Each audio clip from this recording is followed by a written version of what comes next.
Hello, my name is Matthias and welcome to the FPL Scope. Today we are taking a look at the weekly wildcard draft for Game Week 4.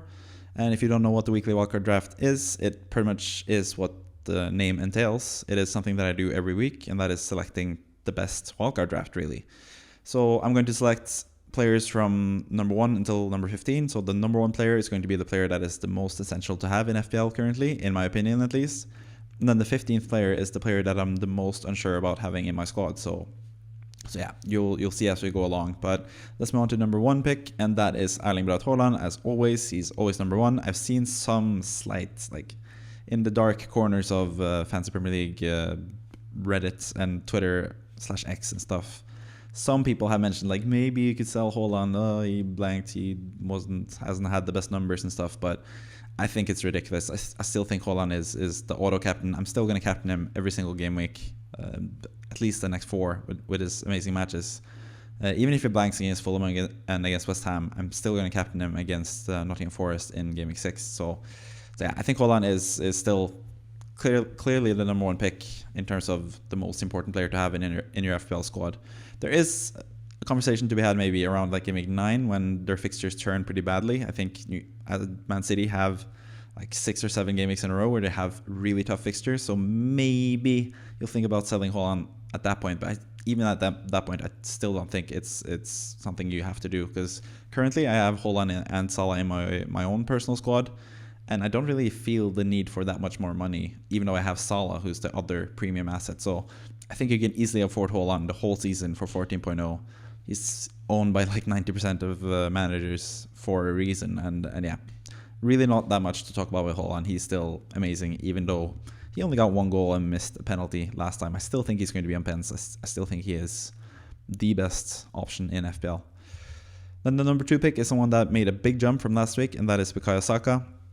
And partly the reason why he kind of dropped down last time around was because both Arsenal didn't look that amazing against Nottingham Forest, and the fact that he didn't take the penalty. Ødegaard took the penalty. So that made me doubt Saka a little bit, because yeah, he used to be on pens, but right along in Game Week 3, Arsenal get a penalty, and Saka is the one to step up to take it and score. So Saka had really good underlying numbers in that game, took the penalty.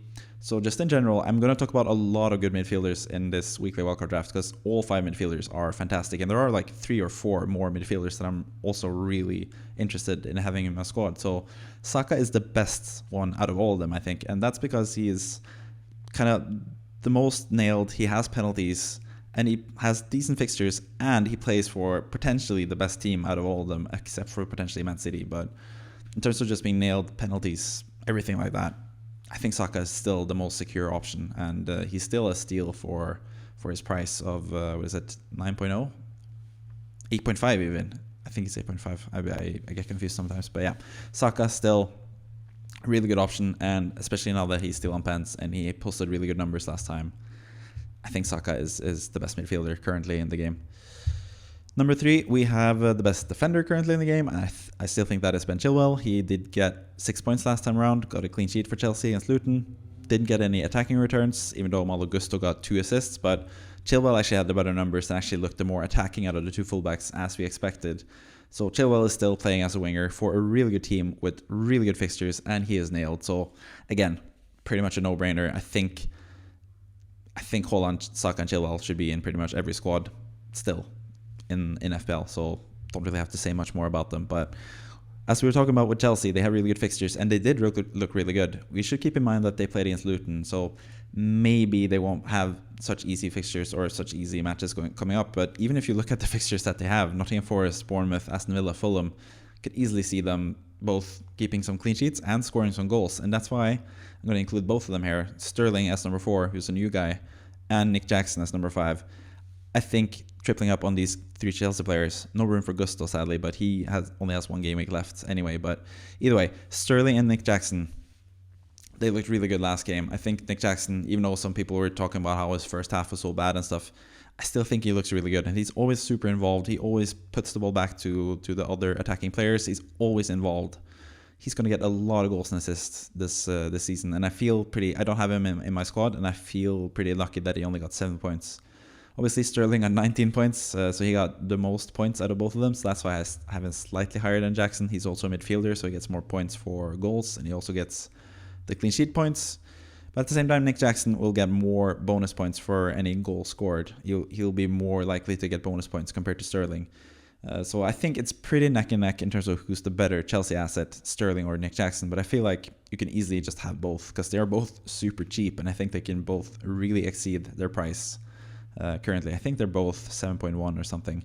They're about the same price, around the 7 million mark. So yeah, the easy fixtures, and they're pretty much nailed as well. It doesn't seem like Chelsea are going for a new striker. Lukaku is now leaving for Roma as well, so it doesn't seem like any new strikers coming in currently. So Nick Jackson is going to be nailed pretty much, and just be a really good asset. And Sterling looks back to his best, and I think he is the second best midfielder right behind Saka. We'll get to the other midfielders as well, and at the end of this video I'll talk a little bit about the midfielders in general, the players that are left out and stuff, because there is a discussion to be had about who's the best, and it's really difficult to order them from 1 to 5 or 1 to 8 potentially if you add the players that I don't have in the squad. But yeah, moving on to number 6, we have another midfielder, and that is Bryan Mbeumo. He blanked last game week, but still he has really good fixtures. Again, he is really nailed. He has pretty much all the things that Saka has in terms of being nailed, being really good, a really good player, being the talisman of the team, all that stuff. The only thing that I have Saka slightly ahead of Mbeumo is the fact that Saka plays for a better team. So you expect Arsenal to be the better side in pretty much every game, and you don't really expect the same for Brentford. So for example, in game week 5 for Brentford, could potentially bench Mbeumo, especially with the squad that I currently have in this weekly wildcard draft. And that's not the same thing for Saka. I think Saka, even if he plays against Man City away, I would still play him. So yeah, that's why I still prefer Saka slightly above Mbeumo, but Mbeumo in his own right is a really good player, and the really good fixtures that they have as well. Bournemouth at home, Everton at home in the next 3 matches. Really, really, really good. So I still think Mbeumo is a priority transfer for you if you don't have him already. Brentford in general are looking really good still. As I've said a couple times now, they are pretty much a system team. They don't really need Tony, and Mbeumo is even better without Tony. It seems like he's more the focal point. He's going to play the 90 plus minutes for Brentford as well. And when Wissa gets subbed off in around the 70th or 80th minute mark, Mbeumo gets to go up front, and he gets a lot of good chances there as well. And potentially even in the harder games against, for example, Newcastle, Brentford tend to play with a 3-5-2 formation where Mbeumo is playing as the striker anyway. And in game week 1, we actually saw Mbeumo be more attacking than Wissa as well, in terms of the average precision and stuff. So I think Mbeumo is just a really, really, really good pick. So yeah, yet another fantastic midfielder. We have a defender actually next, and that is Pervis Estupiñán. I still have a lot of faith in him. I know Brighton's fixtures are not looking as good. They did just lose against West Ham, and Estupiñán only got 1 point. But I still think Estupiñán, anyone selling him, I think it's still pretty crazy, because Estupiñán is just kind of like Chilwell. He's just nailed to get attacking returns at some point this season. He's so attacking, and sometimes he'll get clean sheets, but a lot of times he'll get attacking returns as well. So just in total, I think he's just a no-brainer pick as well, Estupiñán. Doesn't have the best fixtures, but I'll play him against Newcastle. I'll play him against Man United. I'll play him against Bournemouth for sure. So I'm just going to stick with Estupiñán, and he's going to get points at some points. We know even last season when Arsenal were trying to win the league, he scored 18 or 19 points against them. So Estupiñán can get a mega haul against any team in the league, and Brighton can be the best team in any match this season as well. They can go to the Etihad and still be the best team on the pitch. I could potentially see that happening. So yeah, I think Estupiñán is just a really good pick, and yeah, he should still just be in your squad. If you don't have him already, I would buy him as well, even though he doesn't have the best fixtures. So yeah, Estupiñán, really good player. Number 8, we have the 4th midfielder of this weekly wildcard draft, and that is James Maddison. He looked, again, fantastic in Game Week 3. He had a really good Game Week 1 with 2 assists. Then Game Week 2, he looked kind of not as good playing against Man United. And then he got that slight injury doubt. So that's why he was out of the wildcard draft last time around. But now he's back in again because he looked fantastic. Spurs looked amazing as well in their match in Game Week 3 against Bournemouth. So I think Maddison, especially with the fixtures of Burnley away and Sheffield United at home, still really good. He does have Arsenal away and Liverpool at home. Liverpool at home is probably it is light red fixture, which is the second most difficult fixture you can get there on the screen, as you can see. But I still think Liverpool because that's just a general like difficulty rating. It's not offensive or defensive. I think offensively, Liverpool at home is a much easier fixture than light red. So yeah, that should also be a good fixture for Madison. So 3 out of the next 4, and even beyond Arsenal and Liverpool as well, they have really good fixtures, Spurs. So Madison, he's the focal point for Spurs. He's probably not on penalties, I think, for Spurs, but he's on pretty much every set piece, and he's just really attacking and playing as that number 10 pretty much for Tottenham. So I think he's also another absolutely amazing midfield pick. Next up, we have another striker, and it is still Julian Alvarez for Manchester City. Really unlucky not to get more points last game week against Sheffield United. He had that one major chance pretty early in the game where it was just barely saved by Fotheringham in goal. That goal would have changed the match completely as well. He probably could have had an even bigger score if he had scored that as well. He also won the penalty for Haaland. I think the pass would have been an assist for Haaland. And I think if Haaland just scores the penalty, obviously Alvarez gets an assist as well. So really unlucky not to get more. And kind of like towards the end of the match when Foden came on after they had just conceded, he got another huge chance where he kind of missed it. And that is sort of the chance that we see Alvarez score most times, because Alvarez is a really clinical striker. We saw that against Newcastle. So I think if Alvarez keeps getting the chances, he's going to get some goals eventually. And I still think he's going to be pretty nailed in this squad. Like I've talked about the numbers before, and we've seen the numbers before, that when KDB is out, Pep really likes to have Alvarez in his squad. And he played really well last time, apart from not being as clinical as he used to be. He had really good involvement last time around, Alvarez, and I still think he's a really good pick. It's just the fact that City, I'm a bit off with City now. I brought in Foden and Alvarez myself this game week, and Foden started on the bench and Alvarez blanked. So I'm kind of like not as enthused about Man City currently, but just looking at those fixtures still, it's really, really good. So I still think you need more than Haaland offensively as cover. And as we talked about, there's so many good midfielders. And Foden is not the final midfielder, as we'll get to, but I feel like you need one more City player, so Alvarez is still in the squad. Next up, we have Bruno Fernandes, and I just have to basically just come to terms that, yes, Fernandes is actually a really good value pick this season. I don't have him currently in my own squad. I went for Salah instead. But as you can see, Salah is not in the squad, Fernandes is, so at this point, I'm admitting that I think Fernandes is probably better value than Salah at this point, but it is really close. Fernandes could have been a lot of other midfielders. That's why he's number 10 after all in these rankings. But at the same time, Fernandes could also potentially be considered just as valuable or close to as valuable as Sterling, potentially even Saka. Probably not Saka, but so it's not that much between the midfielders at all. And I think Fernandes, he has shown he has really good underlying numbers. But the thing with Saka versus Fernandes, especially in terms of underlying numbers, Saka tends to outperform his underlying numbers, and Fernandes, as we saw last season, did not perform better than his underlying numbers. It has been different in earlier seasons for Bruno Fernandes, but I still think Man United are not the best team in terms of converting their chances, and that's going to hurt Fernandes' points to return. But yeah, he scored a penalty last time, got an assist as well after a set piece. He got the ball back and headed it nicely back in front of goal. He's just such a great player, Fernandes. Really, like, I'd say underrated in terms of like overall FPL, or not FPL, overall Premier League status.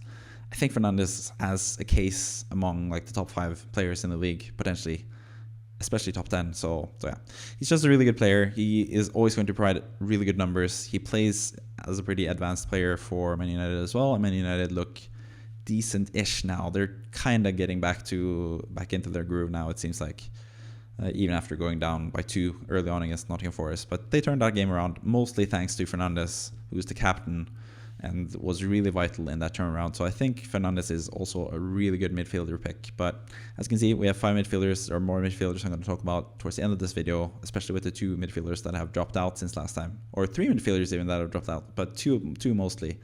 As you can see, Sterling, Maddison, and Fernandes their names are in green, and that means that they are new from last week's weekly wildcard draft. So yeah, I'm going to talk about the players that dropped out towards the end of this video, so stick around for that.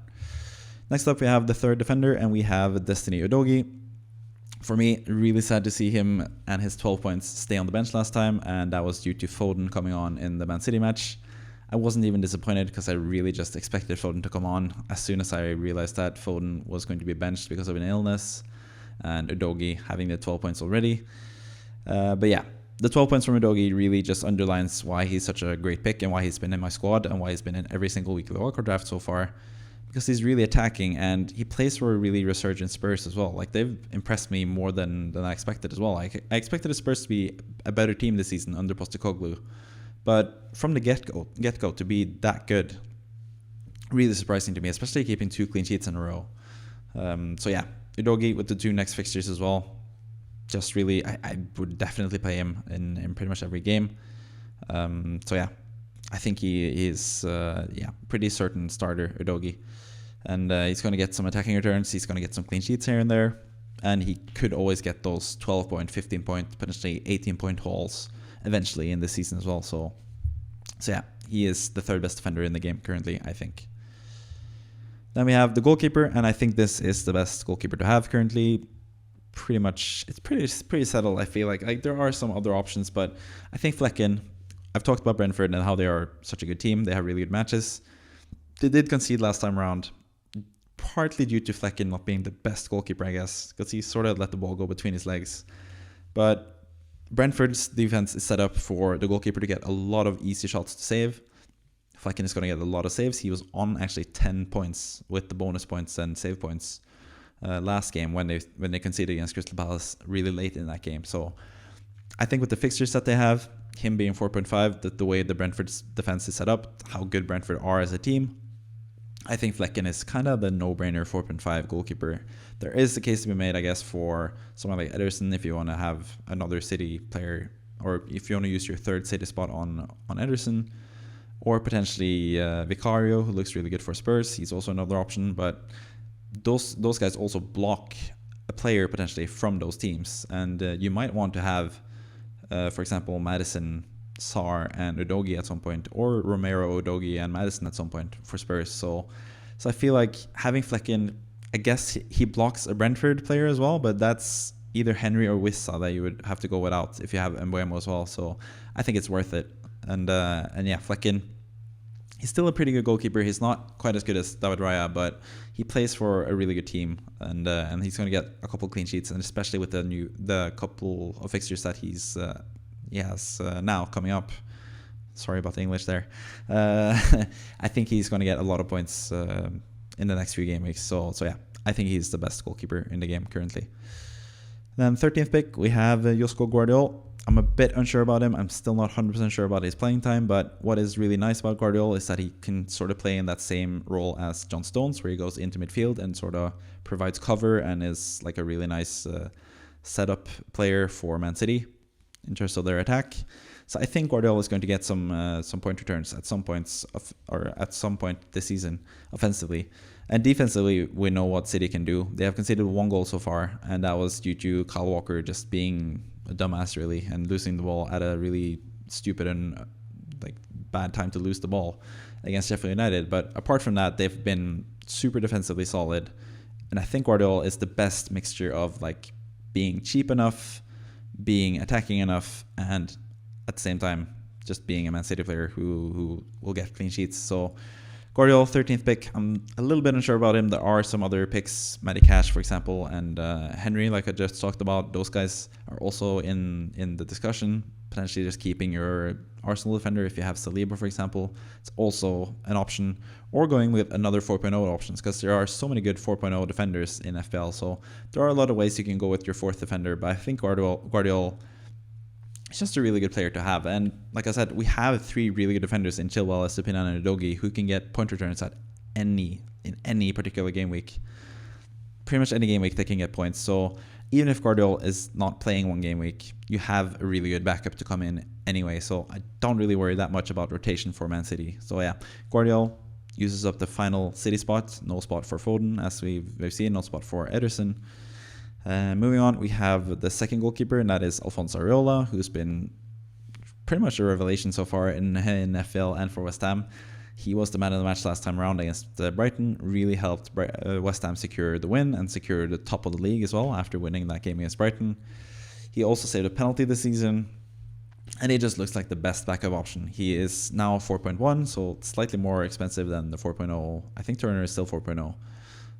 But yeah, I think Areola is just a better goalkeeper. And we know as well that Nottingham Forest are still not 100% like finished with buying goalkeepers. West Ham are not going to get a new goalkeeper. Areola is going to be the number one for the foreseeable future, especially the way that he's playing currently. So yeah, Areola is just a more secure player than Turner currently in his team, and he plays for a better team as well in West Ham, who are the number 2 team in the league currently, after beating both Chelsea and Brighton. So keep that in mind. And they have also a really nice fixture against Luton, but I think you'd play Flecken still if you have this team, but that's a close call anyway.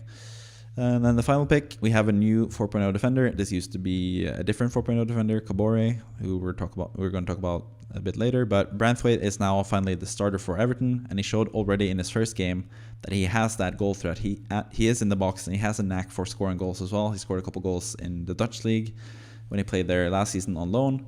And now he's finally going to be the starter for Everton. He has replaced Michael Keane in defense, and I know Everton are not the best defense, but at the same time, he is replacing Kabore, who plays for Luton, who's an even worse defense in my view.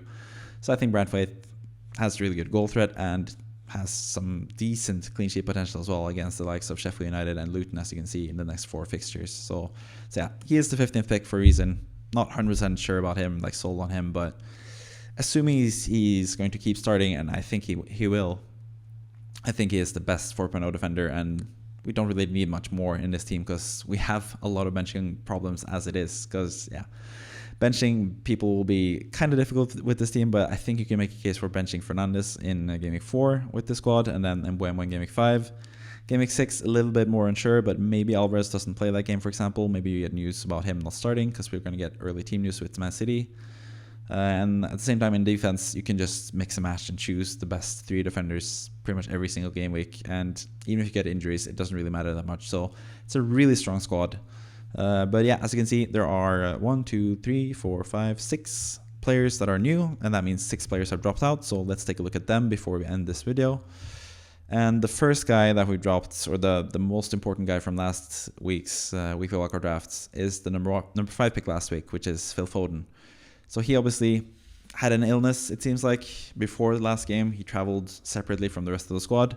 He did come on to block my 12 points for Udogie, block some points for other people, I guess, as well. But he did get an assist, and he almost got an assist for Alvarez as well. So he showed in those like 4 or 5 minutes before full time that he is a really good prospect still. But it was just another reminder of why I'm hesitant to choose Foden in the first place, because you never know when he's going to be benched, and especially now that they have Doku, it seems like they're going to get Mateus Nunes as well, because Nunes is boycotting his own team, which is something that West Ham midfielders would never do. Paqueta and Rice, they didn't do that to force a move, but I digress. But yeah, it's just that minutes risk for Foden that is making me slightly uneasy about it. So I feel like Alvarez has better, I don't know, Alvarez basically in the team because he's a forward and not a midfielder, because there are so many good midfielders in the squad. But yeah, Foden drops out. The other big name to drop out is Mohamed Salah.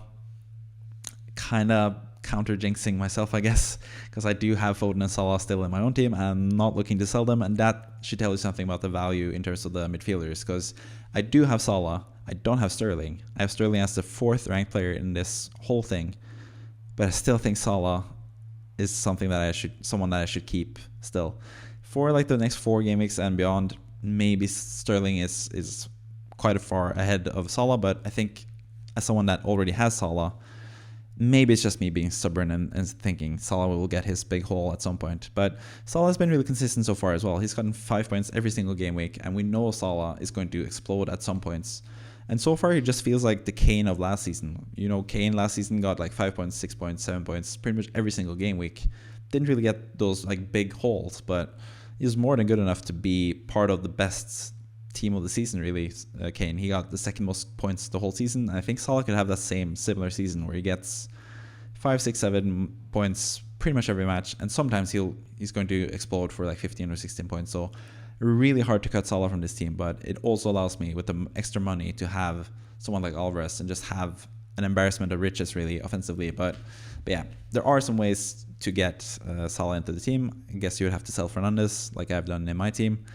You'd have to downgrade Alvarez to Archer, and then I think you'd also have to downgrade Maddison to someone like Diaby, who's another midfielder that I'm really considering, because Diaby is looking amazing, and Aston Villa as well are looking really good, especially offensively this season. So Diaby is also one of those players that are like really tough to cut out of the team. So these 5 midfielders, and then Salah, Diaby, and Foden are all in consideration when it comes to midfield. And I think it's pretty interchangeable how valuable they are. But yeah, currently this is how I would rank them. Saka first, Sterling second, Mbeumo third, Maddison fourth, Fernandes fifth, barely ahead of Salah, 6th, Foden 7th, and Diaby 8th probably is my current like midfielder rankings. But yeah, they're all really good alternatives. You also have Eberechi, who I have in my current team as well. I might sell, might keep this game week, but we'll see. But anyways, that's Salah. Rico Henry drops out for Guardiola. I think Guardiola just has a higher ceiling, but still, Rico Henry is a really good player. But we have Flecken as well to cover the Brentford defense. So I feel like doubling up on Brentford defense is a bit much. So that's why Henry has dropped out. Sanchez drops out to make room for Sterling, really, for the triple Chelsea. Can't really have Sanchez in goal to block a Chelsea attacking player. And that's what I talked about earlier with Ederson or Vicario in goal as well. You don't really want to have a top 6 goalkeeper because they're going to block an offensive player. I think that's the biggest reason not to have a top 6 or big 6 goalkeeper, really. Which is something I should take note of myself because I have Onana, who might be sold this game week. But anyways, Kabore, like I mentioned, I think Branthwaite is just better value currently because he plays for what I think is a better defensive team. I think Luton are going to be worse than Everton this season. It's really hard to distinguish between them because they both look awful so far. But yeah, I think Branthwaite has just a better overall prospect in FPL than Kabore. And then Sarr as well. With the money we get from selling Salah, there's no room for Pape Sarr, who actually scored last game week, so no reason to drop him judging from that. But he also is someone that gets subbed off after like 50-60 minutes. He's not 100% sure in terms of playing time, but he's more than a good enough or capable player to have. But I feel like I mentioned, 8 or 9 really good midfielders currently you could have in the squad. So having like a cut price midfielder seems a bit wrong. I would rather go with someone like Cameron Archer, who has now gotten a move to Sheffield United as like the cheap budget enabler sort of attacking player in attack, rather than going with a cheap midfielder like Sarr. So yeah, that's pretty much it for this game week. I'm going to do this next week as well. We'll see how the team has updated since then. Maybe, hopefully for me, because I have Foden and Salah in my own team, hopefully they get back into the squad after having some really nice like hauls in Game Week 4. But yeah, we'll see. Currently, this is my best projected wildcard squad if you are on a wildcard. I know my co-host on the FPL Scope, Kevin, is actually on his wildcard, so we're going to discuss this wildcard team and his wildcard team on the FPL Scope podcast tomorrow, so stay tuned for that as well. So subscribe if you want to see more of this type of content, and yeah. With that, I'll leave you. See you next time. Bye.